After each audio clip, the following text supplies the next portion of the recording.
Plot full होके खड़ा है, फुल स्विमिंग पूल बना खड़ा है, किसी नहाना तो बगैर टिकट दा नहाओ। A few moments later. बिस्मिल्लाहिर्रहमानिर्रहीम, अस्सलाम वालेकुम। उम्मीद करना सारे भाई ठीक हो सो तो खैरत नाल हो सो। इधर रोनी होंदी पई है ते सामने भाई जमीन वाई जांदा है, तो ढाई लाने मुंजी लानी है। टाइम होंदा पे तकरीबन 2:21 होंदा पे। व्लॉग बड़ा लेट शुरू करते पे। ठंडा मीठा मौसम जो है खड़ा है, अगे सारी रात हो सकता सानू पीटर चलाना पै जाए कि मुंजी दी भरवट होनी है। मुड़ तुहानू पता टाइम शाम तो सह लगता है। इदे इस किले में तिली बीजनी है। हुण मौका मिला, मैं यार व्लॉग ना छड़िए, इस वजह तो व्लॉग शुरू लेट करता पिया। चैनल तरह मैंने चैनल कर लो सब्सक्राइब, वीडियो कर लो लाइक। चलो बनने हैं अज दे व्लॉग दी।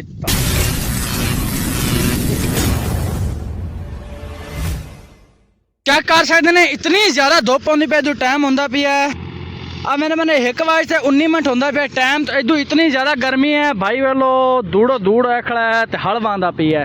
ऐस जमीन 2 सीयां ला ते सारा ओके कर दिता। बस हुण इहदे चौथू पानी छड़ना है, बस इन्हें भरवट शुरू हो जासी। इधर भाई ट्रैक्टर लियांदी खड़ा, हाड़ा छाड़ा गड़ाने इनू। भाई दा हालात वेखने कि जा मेकअप किता सो।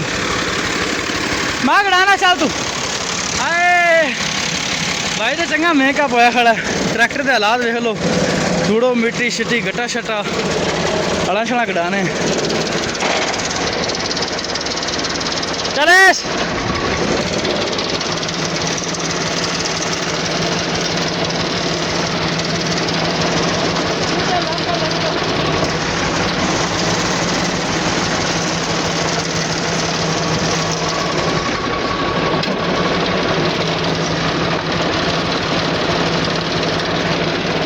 चलो जी।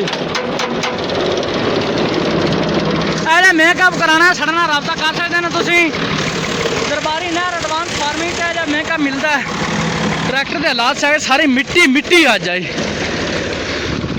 वो कपड़ जमीन पाटते उमें उनसे हड़ा चलाने शुरू कर देते हैं।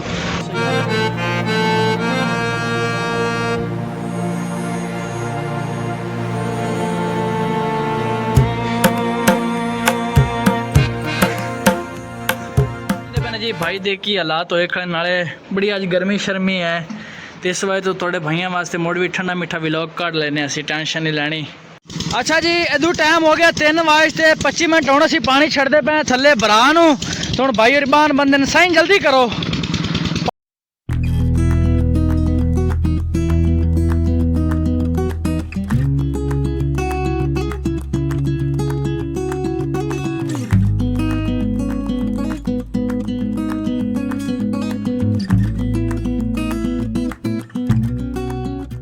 साईं इदू पानी की एंट्री आती पे। टाइम होंदा पे तकरीबन 3:50। आ जमीन भी माशाल्लाह ओके हुई पी। बस इन्होंने पानी छाड़ते तो असीं वेले हैं। कल तो कहता नाश्ता पानी करने वाले का नाश्ता ही को नहीं किया। पानी हुण विच पै गया, एंट्री हो गई। बिस्मिल्लाह, अल्लाह पाक खैरी सलाम ते चलावे इनू। ते राती अल्लाह दे हुक्म नाल 1-2 बजे तक 3 बजे तक नबेड़ लेसी। मुड़ उस तो बाद सुहागा हुण फेरना साईं करन फेरना भरी गया तो इंशाल्लाह शामी फिर जासी, नहीं तो इंशाल्लाह राती 12 बजे या सुबह फिर जासी।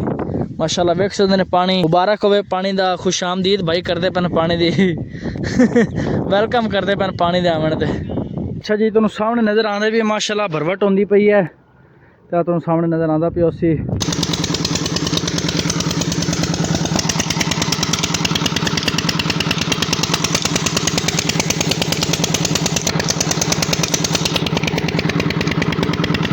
झरनी लाल है झरनी।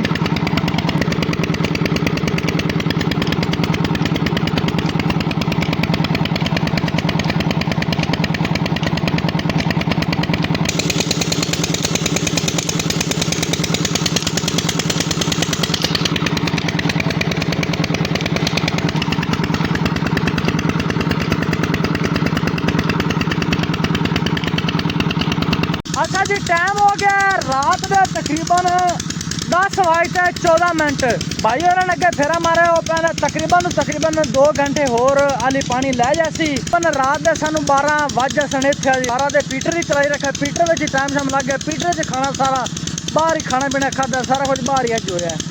चलने घरे चलते चाह पीने को झट दोस्तों ने गपशप लाने व्हाट्सअप से। मुड़ उस बाद अगे चल रहे हैं। टाइम मेरे पे 10:15 हो गए। इंशाल्लाह 11:30 बजे फिर हम मार से तेल शेल पाई जाने। अद्धा बड़ा ठहर जा मुड़ के सीन शीन चल वेखने। राती 12 बजे हम सुहागा तो नहीं बजना, मुड़े सुहागा मार से इंशाल्लाह क्लीयर हो।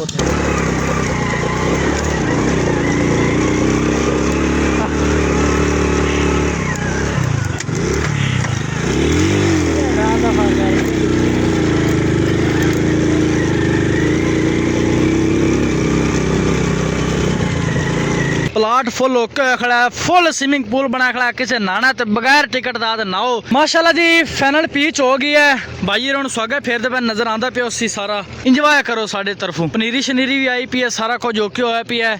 तकरीबन राती असी होए हैं 3 बजे फारग। पीटर राती 3 बजे आज बंद किया, मुड़ मैनू नींदर बड़ी ज्यादा ही हुण उठा, मैं चलो बाहर बैठे तो बाहर आते भाई स्वागा स्वागा माशाल्लाह चलाई खड़ा, काम ओके कीती खड़ा है। तो भाई नू सलाम हो गया मुबताबर कि मैनू जड़ा इन्हें नींदर दे विच उठाया नहीं, इन्हें डिस्टर्ब किया ने, बड़ी इन्हां दी मेहरबानी है मुहब्बत है भाइयों दी। तकरीबन राती 3 बजे फारग होंदा, हिसाब लाओ बंदा सारा दिन उठ जाता काम कार करते। तकरीबन 1-2 डेरे ने स्वागा फेर मुड़ ट्रैक्टर बाहर कढ़ने तो मुड़ा लीआं बना स नवीआं। माशाल्लाह स्वागा सारा फिर गया है, 1 किला 2 कनाल ओके हो गया है। बाकी हुकूमत की तरफों बड़ा सख्त आर्डर आया, जी टिब्बियां शिब्बियां पईयां सारियां पैर शैर मारो मिटा दो, इधर सारी मिटा शिटा दी हजूर। हुण थोड़ी रह गई इन्होंने मिटाने है, वेखने किवें इन्होंने पैर मारना होंदा। आ जी टिब्बी पई है ना, इहदे कोल आना पहले इन्हें सलाम दुआ करना, अस्सलाम वालेकुम की हाल है, इन करते पैर ना ढाल देते। चलो जी ये हो गया, इक्का टिब्बी पी पहले सलाम दुआ करो, मुड़े ढाल दे जाओ। चलो जी भैया भी नहीं ढालना है, साहब ने आखा आर्डर बड़ा सख्त है, जल्दी ना सारा काम मुकाओ शुकाओ, जितना भी है सारा पिया है जल्दी ना ख़त्म करना है, मोड़ इंशाल्लाह बाहर निकलने चलते, मुँह हाथ धोने पैर शैर धोने हैं, हालात चेक करते बने साढ़े तुसी। अलहमदुलिल्लाह सारा काम ओके शोके हो गए जी, टिब्बे शिब्बे पईयां सारे मिटा शिटा ते खत्म कर दित्ते हैं। अज जेड़ा तुहाडे नाल गल की करनी है, जेड़े तुहाडे इलाके दी पनीरी है उन्हां मरले दा की रेट चलदा पिया। दूसरी ये गल करनी है कि जेड़ी धाइयां दी टीम हुंदी, धाई लांदी है, मुंजी जेड़ी लांदी है, वो तुहाडे को किन्ने पैसे लैंदे ने किले दे, एक किले दे किन्ने पैसे लैंदे ने? साडे को जेड़ा रेट इस वेले चला है वो 9000 रुपये चला है, 9 तो 10,000 के दरम्यान। आ सारी पनीरी शनीरी आई पी है, हाली पनीरी होर भी पिट पटदे पैन भाई। तो भाई ट्रैक्टर शैक्टर लै गए उत्थे जा ते ला है तो लदसन मुड़ इंशाल्लाह ला ते लाने हैं। हुण थोड़ा भाई इत्थे व्लॉग करदा पे बंद माशाल्लाह, पिछे थोड़ा बड़ा सोहना बैकग्राउंड नजर आंदा पे, स्विमिंग पूल वाला VIP मॉल बना खड़ा सी। अगर वीडियो अच्छी लगी हो तो वीडियो लाइक कर दो, चैनल को सब्सक्राइब कर दो। मिलते हैं नेक्स्ट वीडियो में, तब तक के लिए अल्लाह हाफिज़।